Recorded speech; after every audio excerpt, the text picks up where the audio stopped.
오늘 베드로전서 강의 19번째 시간인데 제목에 제가 좀 무리수를 뒀어요. 혹시 저 제목 뭔지 아세요? 흐르는 강물을 거꾸로 거슬러 올라가는 연어들처럼. 제가 좋아하는 강산해라는 가수의 가요 제목입니다.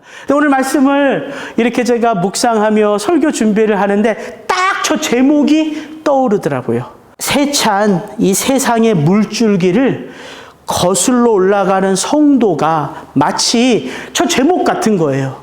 흐르는 강물을 거슬러 올라가는 연어들, 그 연어들은 알을 산란하기 위하여 그 강물을 거슬러 올라가잖아요. 세상 풍조보다 그 연어의 그 심장 속에 새겨진 하나님의 DNA가 더 강력하다는 거예요. 그게 번뜩 떠오르더라고요. 아무리 이 세상 풍조가 거센 비바람처럼 몰아쳐도요, 성도의 마음 심령 속에 심어 놓으신 하나님의 그 구원의 DNA가 더 강력하다는 사실을 오늘 말씀 앞에서 저와 여러분이 좀 도전받았으면 좋겠습니다. 그래서 좀 제목에 제가 무리수를 좀 뒀어요. 오늘 우리가 함께 읽은 8절은 이렇게 시작합니다. 마지막으로 말하노니. 아니, 베드로는 이 이후에도 계속 베드로전서를 써 내려가거든요. 그런데 그는 도대체 무엇을 마지막으로 말한다는 거예요? 그는 지금 이 베드로전서, 이 편지를 끝내겠다는 말이 아니라 내가 한 번 더 여러분들에게 강조하고 싶은 것이 있습니다. 이 마음을 표현하는 그런 표현들인 것이죠. 문득 그런 생각이 들었어요. 아, 베드로 정말 교회의 어른이구나. 여러분, 교회의 어른들이 누굽니까? 믿음이 연약한 지체들을 보면, 그 예쁘고 앳된 청년들을 보면 우리 장로님 권사님들이요, 그냥 안 지나치시거든요. 꼭 뭐라도 먹여서 보내려고, 꼭 뭐라도 하나 더 가르쳐주고 싶어서, 그런 마음들이 교회의 어른들 아닙니까? 여러분, 그 마음이 교회를 든든하게 세워가는 마음이에요. 베드로 전서의 실천편을 보면요, 베드로는 한결같이 이것 하나의 주제를 강조하고 있는 것 같아요. 여러 가지 예를 들기도 하고 이런저런 이야기를 하는 것처럼 보이지만 실은 이 주제로 모아져요. 그 내용들이. 그게 뭐냐면 고난이라는 주제입니다. 사도 베드로가 이 고난이라는 주제를 강조하니까 그 고난의 이야기 속에서 드러나는 단어들이 있어요. 그게 뭐냐면 고난 속에서 성도가 바라보는 하나님의 영광이에요. 고난 가운데 빚어지는 성도의 믿음이요 인내의 삶이라는 거예요. 그러니까 베드로는 계속해서 성도가 경험하는 고난, 그 고난의 이야기를 하는 것 같은데 실은 그 고난이야말로 성도가 하나님을 보게 되는 그 믿음의 시발점이라는 거죠. 여러분, 고난이 없는 영광이 있습니까? 고난이 없는 거룩한 인내의 삶이 있습니까? 그런 건 없어요. 그렇다면 왜 구원받은 성도의 삶 가운데 이 고난이라는 주제는 이렇게 밀착되어 있을까요? 이런 생각이 들어요. 마치 이 고난이라는 주제가요, 진드기처럼 우리 성도의 삶에 달라붙어서요, 웬만해서는 떨어지지 않는 거예요. 그 이유가 무엇입니까? 베드로는 지금까지 그 이야기를 해왔던 교회예요. 교회가 이 세상 한 복판으로 보냄을 받았기 때문입니다. 여러분, 교회라는 단어, 에클레시아라는 뜻이 그거예요. 어디로부터 부름을 받았어요. 부름을 받았어요. 그러면 이 악한 세상으로부터 하나님 앞으로 부름을 받아서 그의 그 온전한 능력을 덧입어서 교회는 천국에서 사는 게 아니라 하나님은 그렇게 불러낸 교회를 다시 어디로 보내셨다고요? 세상 한 복판으로 보내셨다고요. 그러니까 거듭난 성도는요, 이 세상의 삶을 건너뛰어 하나님 앞에 서는 자들이 아니라는 거예요. 그러므로 우리가 교회라는 이름으로 부름받은 것, 성도, the Holy One, 이게 영광인 거예요. 내가 영광스러워서 나를 성도라 부르지 않고 나의 삶에 예수 보혈의 핏부림이 덮여 펴졌기에 성도 아닙니까? 그러니까 성도라는 이름을 얻은 게 영광스러운 거죠. 또한 우리가 성도라는, 교회라는 이름으로 이 세상을 살아가며 그 고난 속에서 나에게 임한 그 하나님의 영광을 더 온전하게 체험해 가니까 또 그게 복된 거예요. 교회가 이 땅을 통과한다는 말은 다름 아닌, 교회는 악과 대면한다는 뜻이에요. 이 세상이 악한 곳이기에. 그것이 곧 고난의 삶을 의미하는 것이죠. 그래서 우리는 되도록이면 고난을 피해가고 싶고, 되도록이면 고난이 없었으면 좋겠고, 행여라도 고난을 받으면 내가 믿음이 부족해서, 내가 죄가 많아서 하나님이 이런 시련을 나에게 주나 보다 생각하기가 쉬운데 그게 아니라는 거예요. 제가 월요일날 김봉창 집사님하고 통화하는데, 목사님 병원 갔는데 괜찮습니다. 나양 집사님이 다 얘기해 주시. 목사님 어디 뼈 골절되고 부러지고 어디가 금이 가고. 전화를 끊고 나서 왜 이렇게 낙심이 돼요? 작년 말부터 우리 교회에 계속해서 굳은 일이 일어나는 게 마치 나 때문에 그런 것처럼 제가 낙심이 되더라고요. 근데 김봉천 집사님이 해석을 해주시더라고요. 목사님 때문에 그런 게 아니라 목사님 섬기시는 교회의 성도들이 나이가 많아서 그런 겁니다. 이렇게 웃으면서 얘기를 해주시더라고요. 이제 저희는 조금만 다쳐도 많이 아프고 몸이 이제 문제가 생기는 그런 나이라고. 목사님 전혀 신경 쓸 거 없다고. 목사보다 성도가 훨씬 나은 교회를 섬긴다는 생각에 그래도 위로가 되더라고요. 베드로는 그 이야기를 해요. 교회는 악한 세상 가운데 고난을 통해서 빚어지는 하나님의 공동체다. 그 이야기를 처음부터 했던 거예요. 그래서 베드로가 처음부터 교회라는 정체성을 우리에게 밝혀줄 때 썼던 단어가 뭡니까? 나그네와 거류민이잖아요. 나그네와 거류민. 그게 교회의 정체성이라는 거예요. 여기는 내 집 아니라는 거예요. 당연히 삶이 어렵죠. 그 길을 걸어가며 그 목적지를 향하여 나아가는 그 길 가운데 어떤 일을 당할지 모르는 게 나그네의 삶인데 그게 어떻게 편안하고 쉽고 룰루랄라 인생이겠습니까? 그러니까 베드로는 처음부터 고난 속으로 부름을 받아 그 고난을 통하여 하나님의 영광을 드러내는 게 너희 교회 공동체다. 그 말을 했던 것이지요. 그렇게 교회는요, 이 세상 속에서 내가 누구인지 나의 정체성을 붙들어야 되고, 또 한편으로는 이 악한 세상 속에서 우리는 이 악한 세상 가운데 여전히 있을 그 하나님의 구원 받아야 할 영혼들을 위하여 어떤 삶을 살아야 돼요? 대충 살면 안 돼요. 베드로는 말하잖아요. 선한 삶을 살아라. 너희의 그 선한 삶을 통해서 너희를 비방하는 자들이 마지막 날 하나님께 영광을 돌릴 수 있도록 선한 삶을 살아라. 여러분, 이게 얼마나 어려운 일이겠어요.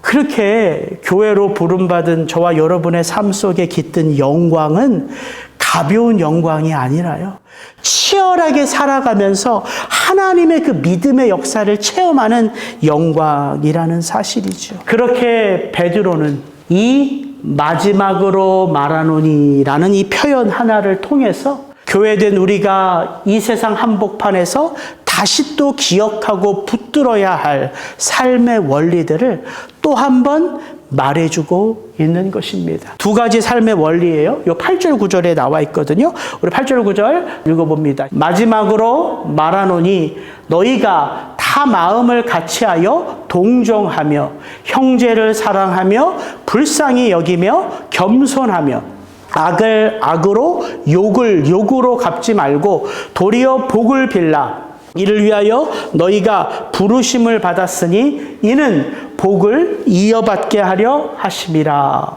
첫 번째 원리, 교회 공동체 안에 우리가 기억하고 붙들어야 할 삶의 원리는 마음을 같이 하라, 이거예요. 마음을 같이 하라. 구체적인 어떤 행위보다 우선하는 것이 바로 이 마음을 같이 하는 거예요.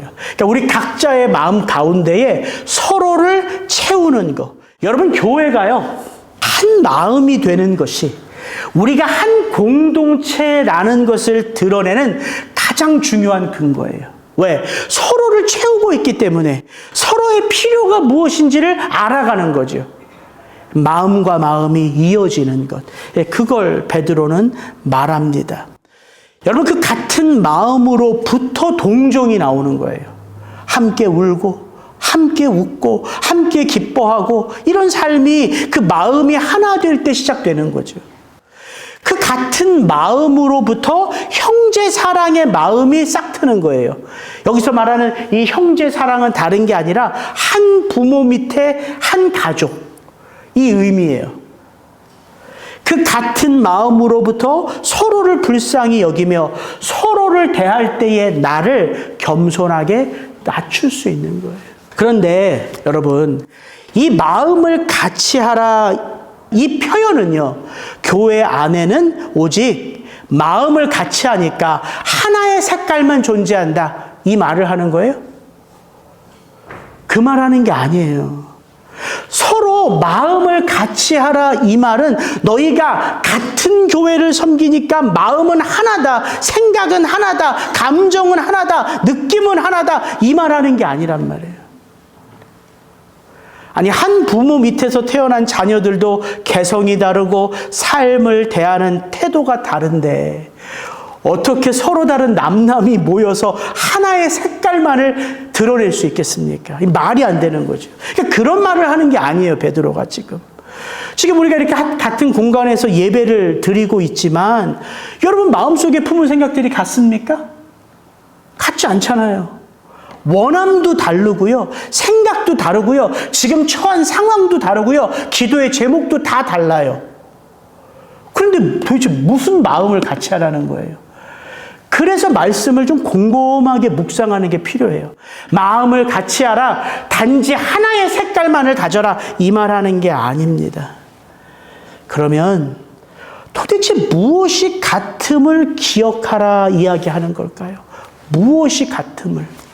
에베소서의 긴 말씀이지만 여러분 잘 한번 들어보십시오. 여기 나와 있어요. 그러므로 주 안에서 갇힌 내가 너희를 권하노니 너희가 부르심을 받은 일에 합당하게 행하여 모든 겸손과 온유로 하고 오래 참음으로 사랑 가운데서 서로 용납하고 평안에 매는 줄로 성령이 하나 되게 하신 것을 힘써 지키라. 몸이 하나요? 성령도 한 분이시니 이와 같이 너희가 부르심의 한 소망 안에서 부르심을 받았느니라. 주도 한 분이시요 믿음도 하나요 세례도 하나요 하나님도 한 분이시니 곧 만유의 아버지시라. 무엇이 하나인 걸 기억하라는 거예요? 나를 구원하신 아버지가 한 분인 걸 기억하라는 거예요. 내 속에서 역사하시는 성령님이 동일하신 한 분이라는 걸 기억하는 거예요. 내 삶에 펼쳐진 삶이 오직 하나의 영광, 한 분 하나님을 드러내는 삶으로 우리가 다 부름받았다는 이 하나의 사실을 기억하고, 그러므로 우리는 마음을 같이 할 수 있다라는 사실을 붙들라는 거예요. 여러분, 우리는 그 하나님의 영광의 빛 안에서 하나예요. 조화롭게 하나예요. 각자 생각이 다르고 각자의 삶의 형편이 다르고 각자의 모습이 다르지만 우리가 한 부르심으로 부름을 받았기에 하나라는 사실이에요. 여러분, 그게 가족이에요. 가족. 여러분, 가족이라는 게 뭡니까? 물론 우리 각자 가족에 대한 생각과 경험들이 다 달라서 함부로 표현하는 게 좀 조심스럽긴 하지만 가족은 그래도 내게 가장 편한 곳 아닙니까? 내가 가장 솔직해질 수 있는 곳이 가정 아닙니까? 가족들은요, 내가 가진 것, 지금 내가 누리는 것, 내가 붙든 것으로 나를 판단하지 않아요. 저희 어머님이나 형님들이요, 동생이, 아들이 개척교회 한다고 해서 저를 무시하지 않아요. 오히려 저희 형님들은 뭐라고 하는지 아세요? 저희 형님이 지구촌교회 안수집사거든요. 형수님이 권사고 뭐라고 하냐면, 형우가 너 큰 교회 와서 섬겼으면 너는 벌써부터 병원에 입원했어. 너무 힘들어서. 그러니까 형님이 저를 알아요.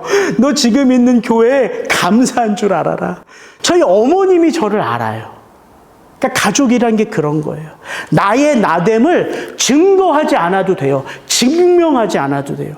내가 엄마의 아들인 걸 증명합니까? 여러분의 자녀들이 나는 엄마의 자랑스러운 아들인 걸 증거하고 증명해야지만 아들이 되고 딸이 되고 엄마가 되고 아빠가 되는 게 아니잖아요. 가족이라는 게 그런 거예요. 얼굴을 붉히며 싸우다가도요, 가족의 문제가 하나 터지면요, 온 가족들이 그 하나의 문제를 놓고 기도할 수 있는 곳이 가족이잖아요.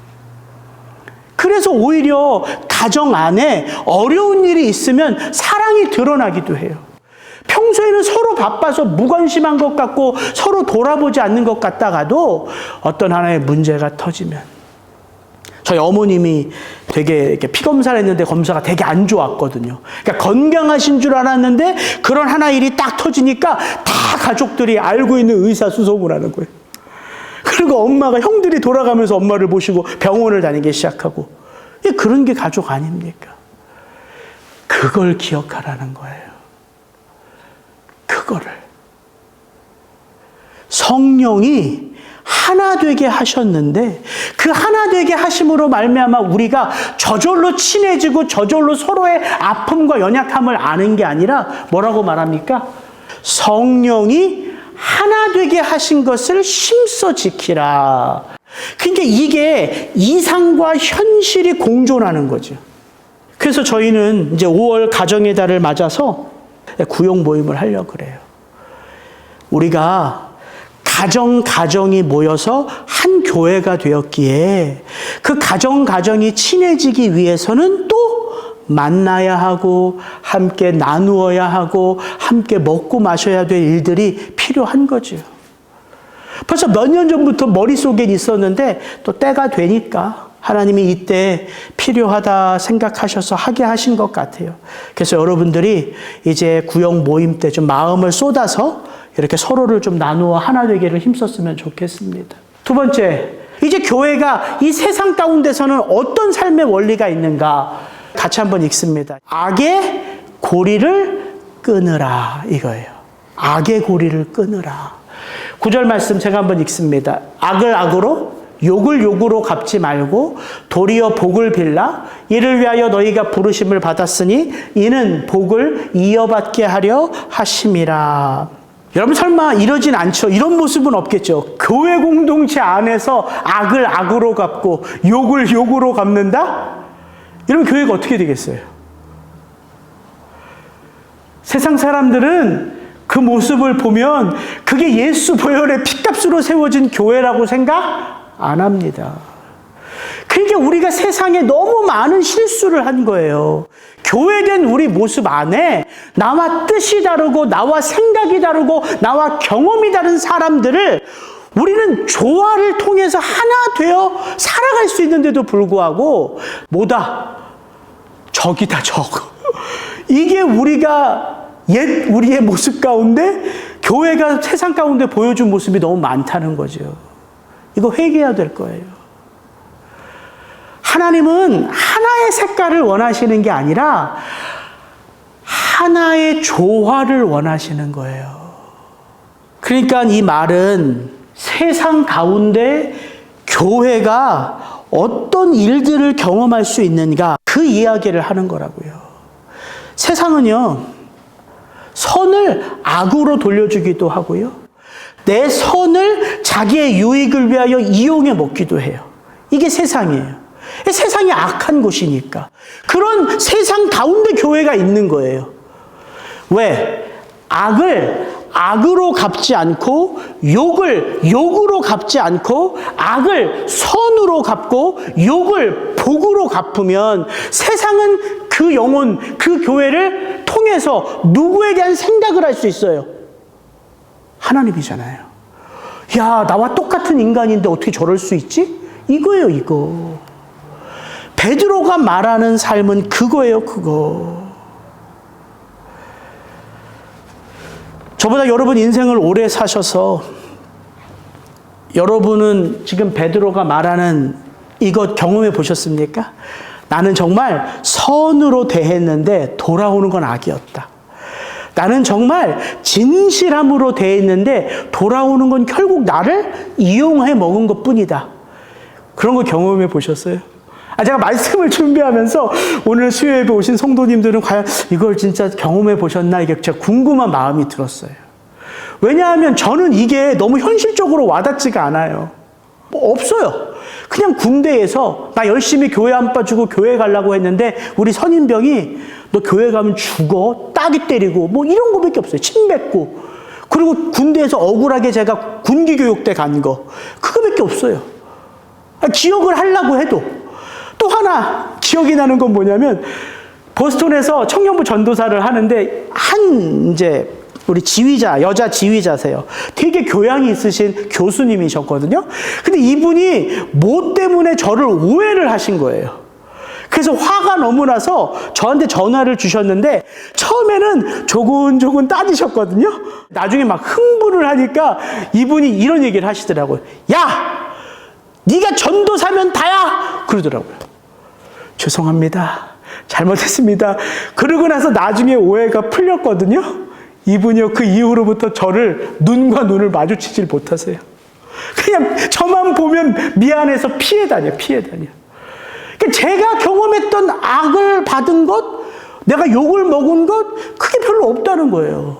그래서 저는 오히려 이 표현을 이렇게 생각하면 더 오히려 저 안에 쉽게 다가오더라고요. 이게 꼭 내가 세상에서 경험한 것으로 파악하는 게 아니라 나의 삶, 우리 가족의 삶 속에요. 끊임없이 반복되는 죄나 악의 고리들이 있는지를 돌아보는 거예요. 악은요, 반복되는 역사가 있어요. 그래서 악순환이에요. 우리 가족들, 나의 삶을 보면 이게 죄고 악인 걸 아는데 어떤 상황 속에 가면 그런 모습들이 자꾸 드러나요. 그게 반복해서. 여러분 그걸 한번 적용해 보시면 좋아요. 우리 가족들 가운데, 우리 자녀들 가운데, 내 모습 가운데 자꾸 내가 이걸 인식하는데 자꾸 그게 죄가 드러나고 악순환이 계속되는데 이걸 내 의지로 끊으려고 하면 몇 개월 끊어진 것 같다가도 또 반복되고 없어진 것 같다가도 또 드러나고 이게 반복되는 것들이 있단 말이에요. 죄의 문제는요, 우리의 의지로 끊을 수가 없어요. 우리의 의지로 끊어진 건 그 의지 위에 하나님의 은혜가 깃들었기 때문에 그래요. 그래서 그 악순환을 끌어내는 건 은혜인 거예요. 그 은혜를 체험하는 자만이 세상 가운데요, 내 본능대로 대하지 않고요, 은혜 가운데 대할 수가 있는 거예요. 여러분 이 표현 한번 보세요.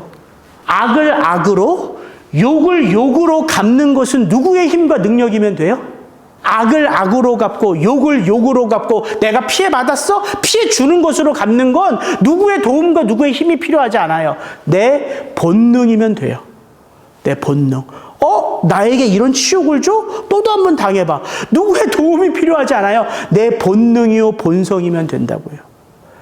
그런데 그 악순환을 끊어내려면 악을 줬고 치욕을 줬고 모욕을 줬는데 그걸 오히려 복으로 돌려주는 건 우리의 본성이나 본능으로는 안 됩니다. 누가 도와주셔야 돼요? 성령의 능력이 있어야 돼요. 베드로가 말하는 게 그거예요. 지금 네가, 지금 너희 교회가, 지금 성도된 너의 삶 속에 하나님의 은혜가 충만하면 악을 악으로 돌려주지 않고 욕을 욕으로 갚지 않고 네가 용서받은 자요, 은혜 받은 자의 삶의 모습 그대로 살아낼 수 있다. 여러분 잘 한번 보세요. 악을 악으로 갚지 않으신 분이 누구예요? 욕을 욕으로 돌려주지 않으신 분이 누구예요?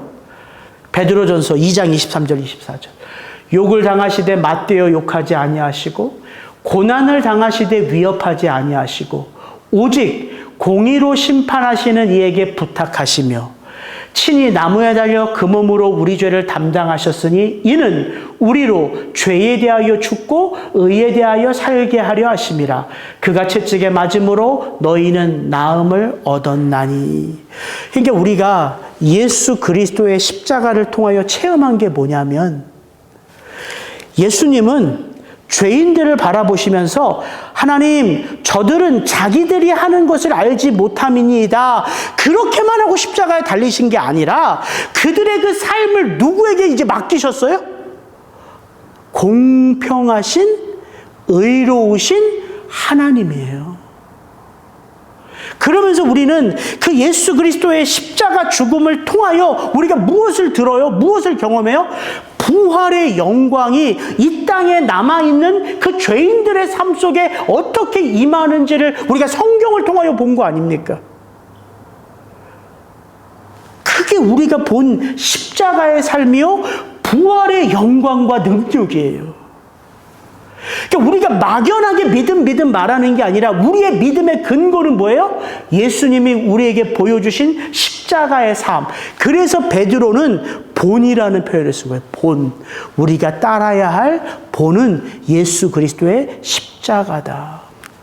그렇게 교회 공동체 안에, 교회가 세상 가운데 이 삶의 원리들을 붙들고 기억하면 어떤 삶이 펼쳐지는지 베드로는 이렇게 말합니다. 그러므로 생명을 사랑하고 좋은 날 보기를 원하는 자는, 이게 무슨 말이에요? 지금 너희들이 당한 그 고난의 삶의 현장 가운데서 하나님의 하나님 되심을 믿음으로 지켜내는 너희들의 삶 속에, 그 다음 잘 보세요. 혀를 금하여 악한 말을 그치며 그 입술로 거짓을 말하지 말고 안 하고 말고 참아내고의 삶이 펼쳐져요. 그 다음 잘 보세요. 악에서 떠나 선을 행하고 화평을 구하며 그것을 따르라. 그러니까 그 행동의 삶은 언제 드러나냐면, 우리가 원리를 붙들고 그 원리 안에서 나의 삶이 하나님의 은혜 속에 있음을 알 때, 그러니까 이 고난이 그냥 고난이 아니라 하나님이 나를 살리시는 고난인 것을 비로소 깨달을 때 삶은 바뀌어지기 시작하는 거예요. 그 본을 따라가는 자들에게 임한 게 뭐예요? 부활의 영광과 능력이에요. 그래서 이런 표현을 마지막으로 하는 것입니다. 주의 눈은 의인을 향하시고 그의 귀는 의인의 간구에 기울이시되 주의 얼굴은 악행하는 자들을 대하시느니라 하였느니라. 그러니까 이 땅에 성숙한 성도가 그냥 막 사는 게 아니라 무엇을 인식하며 사는 거예요? 주의 눈과 귀가 이 세상 가운데 함께하고 있음을 믿는 믿음으로 살아가는 것입니다. 여러분의 삶 가운데 임한 그 고난의 문제 속에 우리가 그 믿음 가지고 하나님 앞에 아뢰어 드리는 거예요. 이 시간 주기도문으로 오늘 예배를 마치고 여러분 한번 그런 문제들 하나하나 주님 앞에 고백하면서 주님의 마음을 좀 체험하고 돌아가셨으면 좋겠습니다.